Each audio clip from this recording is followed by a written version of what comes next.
Lunchtime smoke. This is not an AI generated video.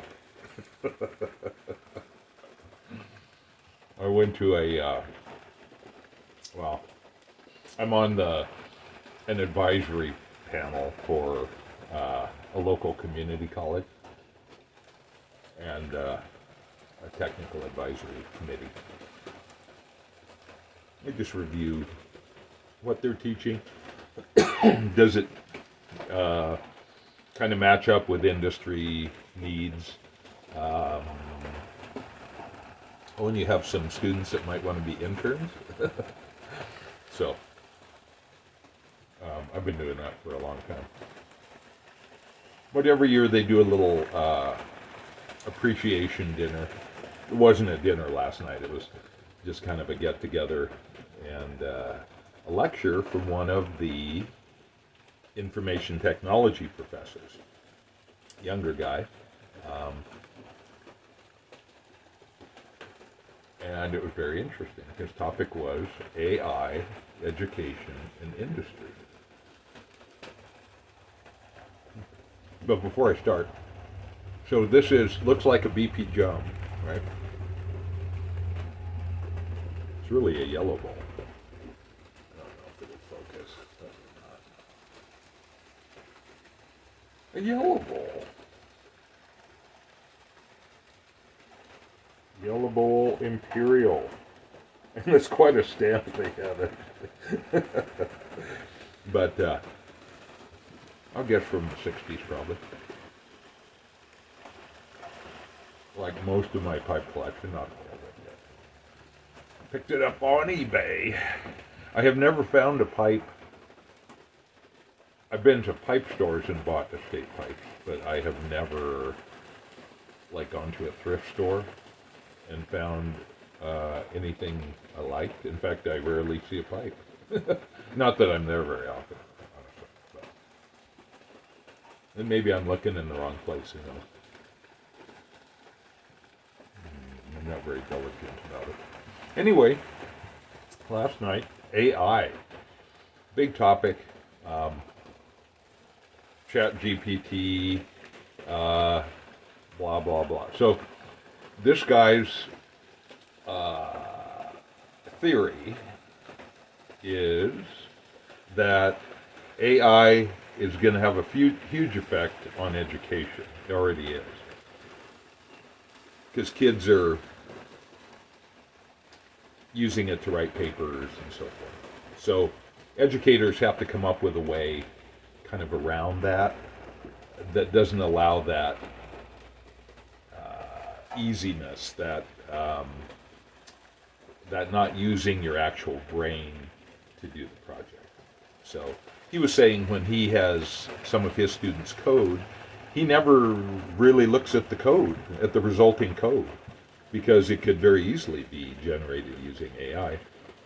That's one of its primary functions these days. That's one reason Microsoft had just contributed $13 billion to it,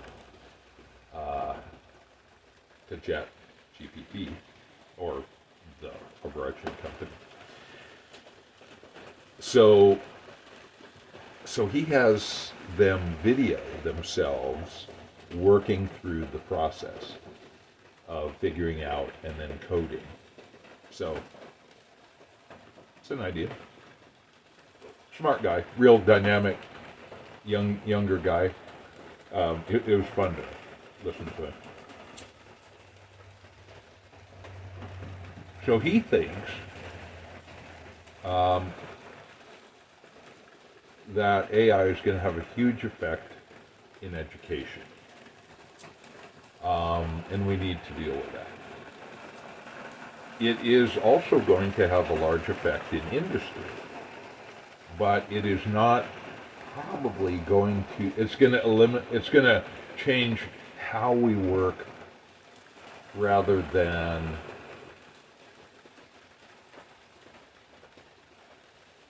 providing a lot of unemployment, he thinks. Now that may be naive, I don't know. You know, law clerks, admin assistants, course, if you're having your executives write their own correspondence and stuff, that just doesn't seem very effective either. Anyway, he thinks that it's not going to generate a huge number of layoffs, but it will change the way we all work, because much of those mundane text-based chores will be automated with AI. Okay. So the third element was, when will AI become sentient, When will it become truly effective? Because right now, for instance, when people use it to write code or write a paper, they accept the results about 30% of the time, and 70% is rejected. It's junky. It's just not good enough. And that's with the latest. He went over how AI has evolved over time and how it has taken enormous resources to move the next step. And currently, AI requires that the cloud, which is actually server farms in Eastern Washington or wherever, it requires this massive amount of computing and heating and electricity and cooling, mostly cooling, to the tune of about $700,000 a day, just to keep it up and running. And it has to be running full time because, you develop these large models that make AI work effectively, and they get ever bigger, because that's how you improve AI. The cost is phenomenal. And that's, Microsoft's throwing $13 billion at it, but that's not really the cost of upkeep of it, so there are these enormous costs. And he thinks the cost-benefit ratio is going to get a little better, but that's going to be the thing that keeps it from gaining sentience, becoming the overlord, So anyway, it was a really interesting discussion, lecture, talk, very thought-provoking.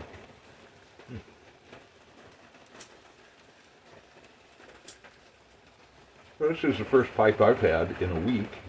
Last week was the Kitsap Pipe Club. Great as always, really fun. It's amazing how you can have such interesting conversations. There were about 12 people there, 12 to 15 people. And you don't really know them. It's the pipe facilitates conversation. And I think the way men particularly work is, they like to be doing something, working on a car, having a conversation.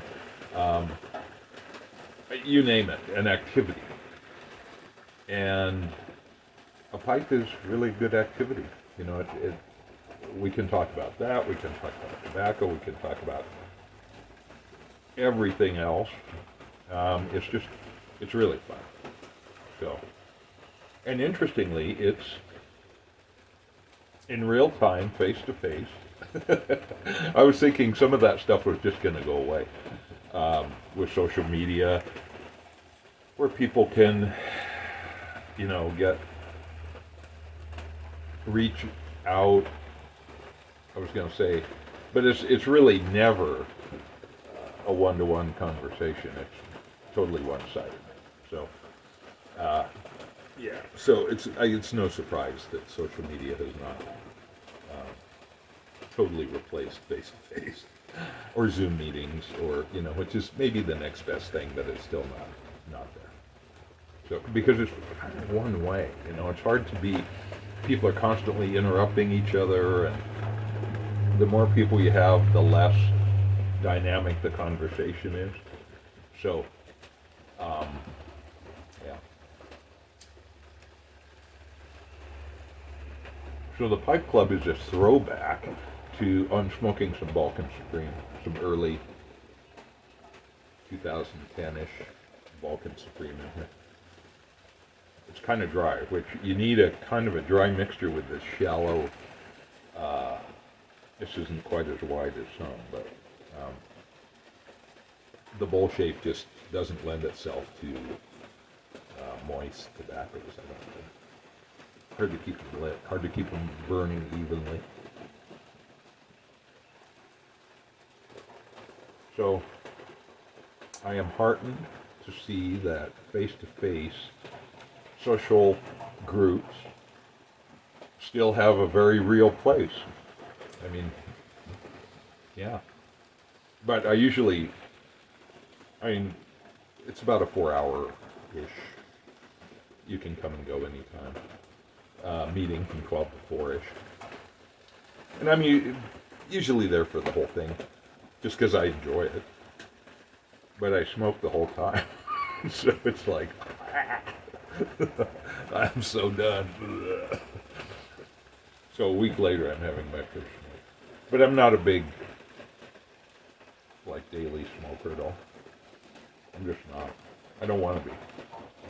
I want to be. I am actually a social smoker. I mean, that's just how I am. So it's rating pretty good. At least we're not getting 10 feet of snow like California, the Sierras. 10 feet of snow. We'll see if that actually happens. They were saying that people are a little, yeah, so what? You know, they've been told they're having big storms roll through and they really don't. So, but wouldn't it be nice if everybody's snowpack was good this year and we weren't under big drought restrictions right from the start? Yeah, little rain. Lots of, well, a few flowers. It's really green though. I always think the plants know, you know, when spring is here. And even if this year it seems a little early, a week or two early.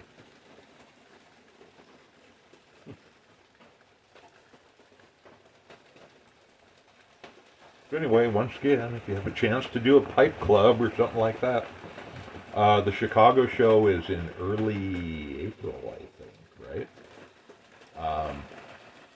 Some friends of mine are going. It'd be a great chance to see people. I'm just not sure I'm in the mood to battle crowded airports, packed airplanes, all of that. I don't know.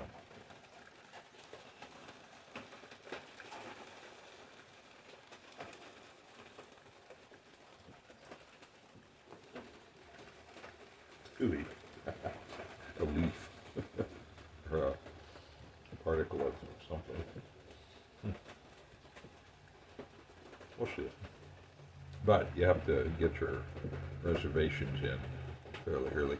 I noticed a lot of airlines are having sales, so maybe the crush is sort of past, or we're well into shoulder season or something. Who knows? Who knows?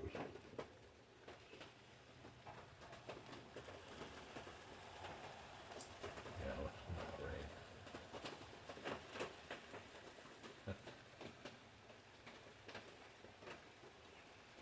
So anyway, non-AI. Samsung did come out and say, you know what? There really isn't such a thing as a photograph anymore. And they're kind of right. I mean, all this is light hitting a sensor and it's reading light values, and through kind of the miracle of software is converting this into an image that we can see and hear. Pretty amazing. So they do make a point. But then photography isn't really I mean, that's what art is, right? Oh, I'm diving into a deep pool here. Sorry about that. I mean, we think of a photograph as a representation of something, right? But it is just a representation, and it's an artistic representation, even if we aren't intending art. By the nature of the process, it's abstract. So sometimes things aren't as they seem, eh? And thus is the wonder and the peril of AI.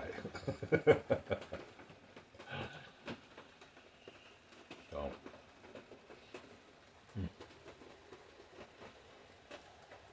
anyway, it got me thinking.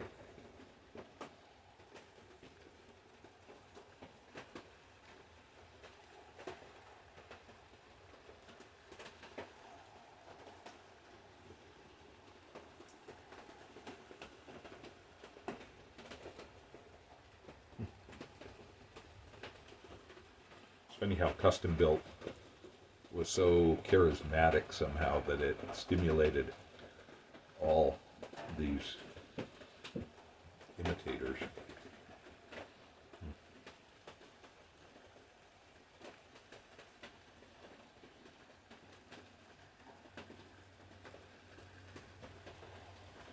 Their style of carving. How did he actually do that? With a router bit, just hold the pipe in a vise and I don't know. I'm glad he did though. Tracy mentioned back then. Yeah. May we all have such a legacy, right? I mean, most of us will leave essentially unannounced because our contribution has been good for us, hopefully, good for the people around us, hopefully, but unremarkable at the society level.